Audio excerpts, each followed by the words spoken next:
Boa tarde, nós somos o grupo 7 e nós ficamos com o caso 9. Paciente, 1 ano e 8 meses, sexo masculino, branco, natural do Rio de Janeiro. Queixa principal: emagrecimento e febre. Histórico atual da doença. Mãe relata que há mais ou menos 2 meses a criança vem se alimentando pouco. Emagreceu cerca de 2 quilos nesse período. Relata tosse produtiva e febre de até 39 graus. Há 15 dias surgiram manchas roxas no corpo. História patológica pregressa. Nada digno de nota. História fisiológica. Parto eutócito a termo, desenvolvimento normal. Histórico familiar. Nega hipertensão arterial e diabetes na família. 5 irmãos saudáveis. Histórico social. Condições de alimentação e habitação precárias. Exame físico. Paciente hipodesenvolvido, desidratado, hipocorado, 2 cruzes em 4, anictérico e febril, adenomegalias variando entre 1 e 2 centímetros em regiões cervicais direita e esquerda, axilares direita e esquerda, inguinal direita, lisos móveis indolores. Petequias e equimoses em membros inferiores. Aparelho cardiovascular, ritmo cardíaco regular em 2Ts, BNF, 1 cruz em 4, pancardíaco, frequência cardíaca 120 BPM. Pulmões, MV, audível universalmente, roncos, estertoses crepitantes em base direita, abdômen flácido e indolor, baço a 3 centímetros em RCE. Membros inferiores, equimosos. Aos exames laboratoriais. O hemograma, né? Hemácias, 1.600.000 milímetros cúbicos, hemoglobina 4,7, hematócrito 14%, VGM 87,5%, CHGM 33,6%, leucometria 5.600 milímetros cúbicos, basófilo 0, eosinófilos 4, mielócito 0, metamielócito 0, bastões 10, segmentados 3, linfócitos 78, monócitos 3, blastos 2, plaquetas 8.000 milímetros cúbicos. Então, o caso clínico relatou alguns fatos importantes, né? Como o fato dele ter emagrecido muito rápido, que ele emagreceu cerca de 2 quilos em 2 meses, tosse produtiva, febre de até 39 graus e o fato de ter manchas roxas no corpo. Esse caso é muito interessante dele ser debatido porque ele dá margem para alguns debates interessantes. Acho que inicialmente a gente precisa olhar toda a série vermelha desse paciente que se encontra diminuída, né, hematócrito, hemoglobina, principalmente a hemoglobina dele que está muito baixa, já sendo inclusive indicativo de transfusão, que talvez seja a primeira necessidade desse paciente. Fora isso, a gente precisa considerar toda a questão de história social, né? É paciente que tem dificuldade de nutrição, vem de uma origem muito carente e algumas carências nutricionais podem estar relacionadas com esse desenvolvimento de edemas, né? Provavelmente a albumina dele deve estar muito baixa, provocando o extravasamento de líquido dos vasos. Outra coisa que a gente precisa observar também são as plaquetas. As plaquetas estão muito, mas muito baixas, e isso corrobora com a questão do aparecimento das petequias e das equimoses, né? A gente, para fechar o diagnóstico, ainda é muito cedo. Nós não temos os exames necessários para a gente fechar um diagnóstico, embora tudo que está sendo relatado aqui nos leve a pensar numa anemia linfóide aguda. Mas a gente não pode descartar, por exemplo, uma infecção viral, né? A plaquetopenia, a leucopenia, uma possível atipia linfocítica. Exatamente, Rafael. O que você falou está correto. O paciente está com hemácia baixa, hemoglobina baixa, hematócrito, confirmando a possibilidade de anemia. VGM, CHGM ali normal, grande chance de ser anemia normocítica normocrômica. Então, além de leucometria, que está limítrofe, né, para baixo, a plaqueta está baixa, mostrando que ela está com uma tríade clássica, que pode fazer a gente começar a imaginar uma possível leucemia. E como o paciente é uma criança, nós temos blastos aumentados, linfócitos muito aumentados, isso faz com que a gente tenha um pouco de direcionamento para leucemia linfóide aguda, né? Ainda mais que a paciente está com adenomegalia, indolor, né? Que é muito comum também na leucemia linfóide aguda. E a gente também pode observar nesses exames laboratoriais a ausência de mielócitos, que já pode descartar aí talvez uma leucemia mielócita aguda, a presença de blastos, como a Michele falou, né, já sugere uma leucemia linfóide aguda. Outros pontos, o eosinófilo está alto, os monócitos estão altos, os linfócitos estão muito altos, como o Rafael já falou, né? A hemoglobina, a plaqueta, hematócrito estão bem baixos, então pode aí sugerir essa anemia. Eu concordo com o que vocês falaram sobre... Pode ir.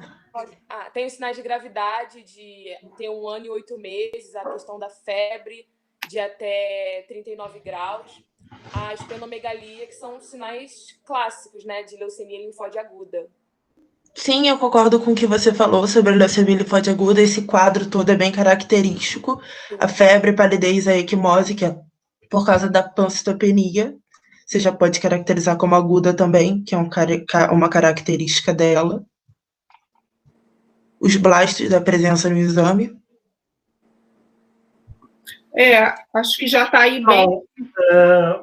Quando eu olhei o caso clínico pela primeira vez, assim, passando o olho rapidamente, eu pensei também em leucemia linfóide aguda, por conta da idade da criança, que é muito novinha, da adenomegalia, da esplenomegalia, das petecas, da equimose. Aí, dando uma olhada no hemograma, como ela está anêmica, e você tem ali os leucócitos.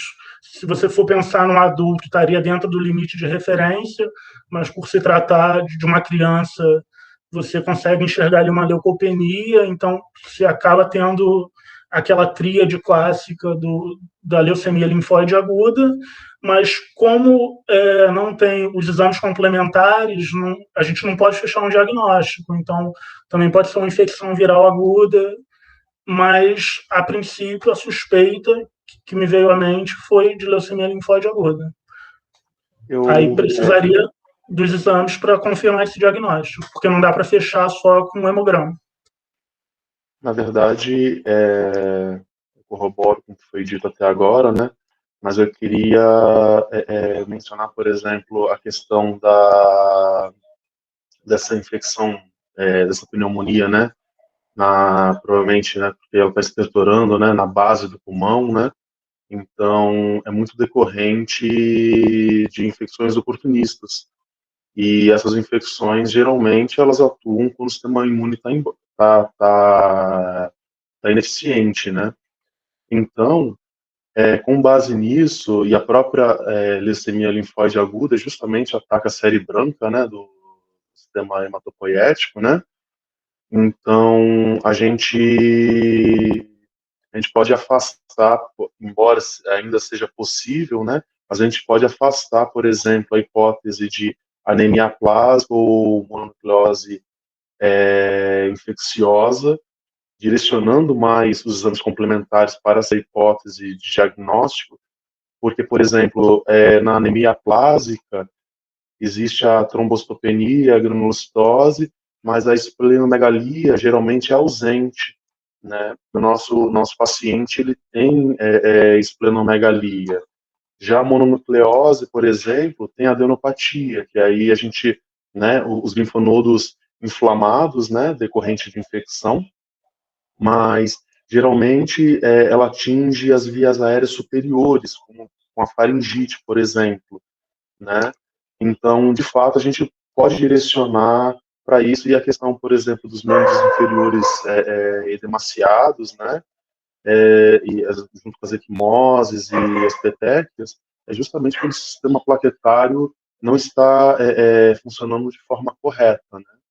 Então, a gente tem que, de fato, solicitar exames complementares já direcionados para esse tipo de diagnóstico de déficit aí da parte da série branca do sistema sanguíneo. Assim que eu observei esse quadro, né, de maneira muito rápida, eu tinha pensado em algumas possibilidades, dentre elas, inclusive, a leucemia linfóide crônica, né, por causa da esplenomegalia e da hepatomegalia. Embora a idade do paciente seja uma coisa que não corrobore com esse tipo de diagnóstico, né? Embora a doença ela possa agudizar e aí refletir os sintomas da leucemia linfóide aguda e ser um fator confundidor, né? A idade do paciente ele praticamente exclui essa possibilidade da cronicidade da doença, mas talvez seja alguma coisa a se observar. É possível, né? Não descartaria enquanto não tivesse os exames complementares.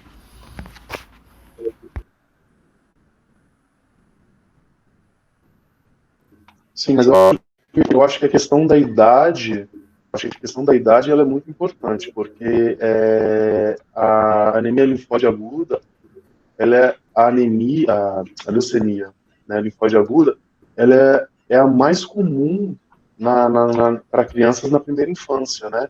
E isso a gente não pode, por exemplo, dissociar os sinais e o que a doença apresenta, né,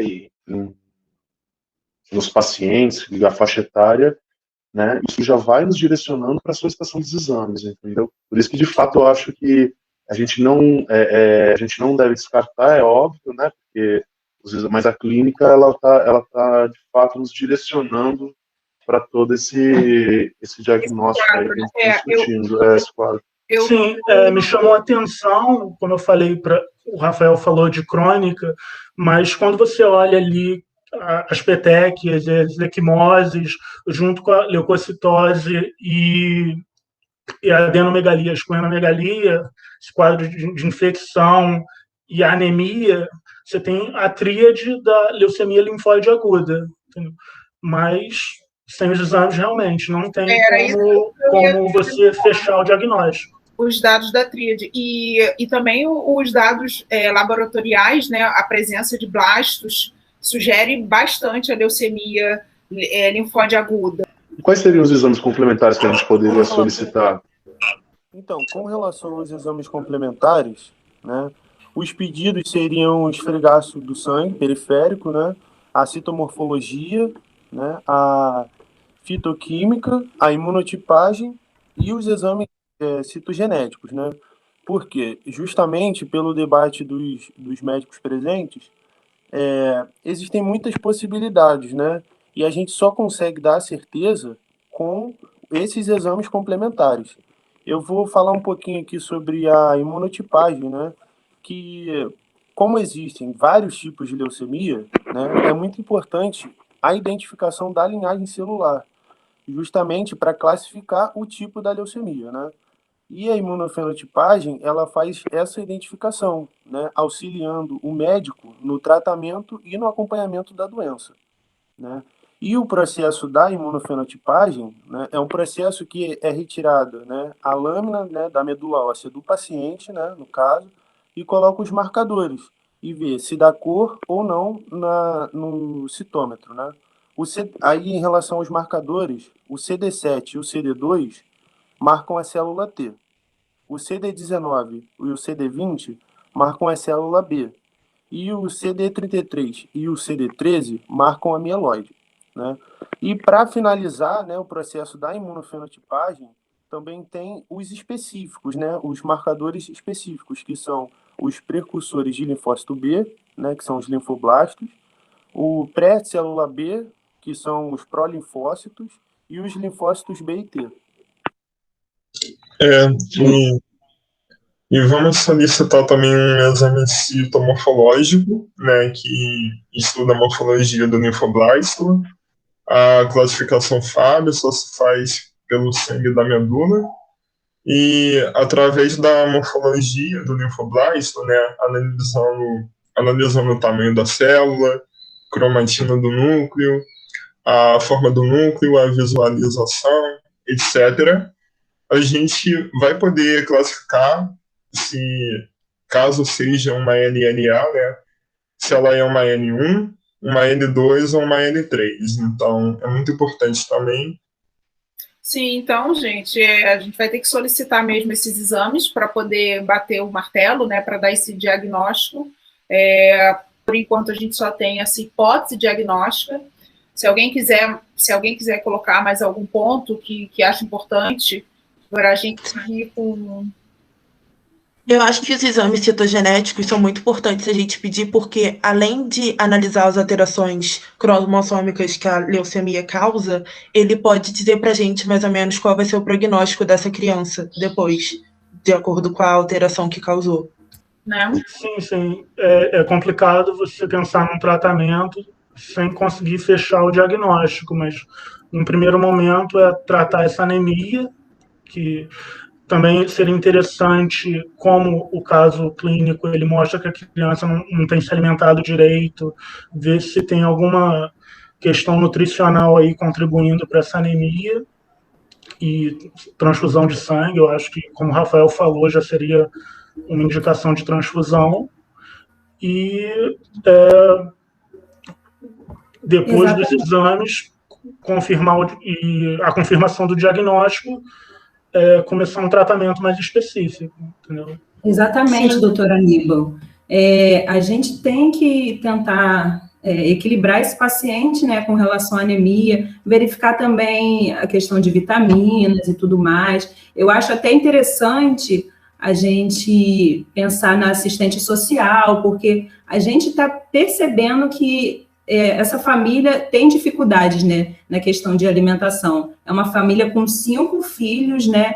Então, seria interessante a gente pedir ajuda de outros profissionais para ver como que a gente consegue minimizar essa dificuldade, né, de alimentação, para talvez conseguir uma cesta básica, toda essa questão também social, que poderia ajudar a família como um todo, né? Bom, gente, então para fechar aqui,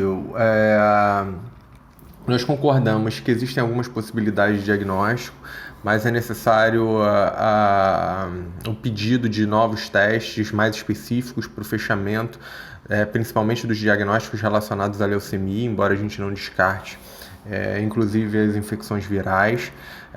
Esse paciente ele tem uma anemia extremamente severa e importante, então talvez seja indicado para ele nesse momento de forma aguda a transfusão sanguínea e a reposição para tentar reequilibrar essa questão da anemia.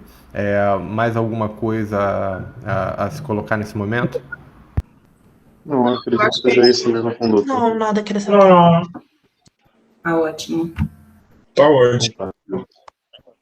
Encerramos. Sim. Eu acho que podia finalizar com o samba enredo da Portela. Ele ia gostar. Não. Tudo nosso! Aí, Oswaldo Cruz e Madureira! Alô, família azul e branco!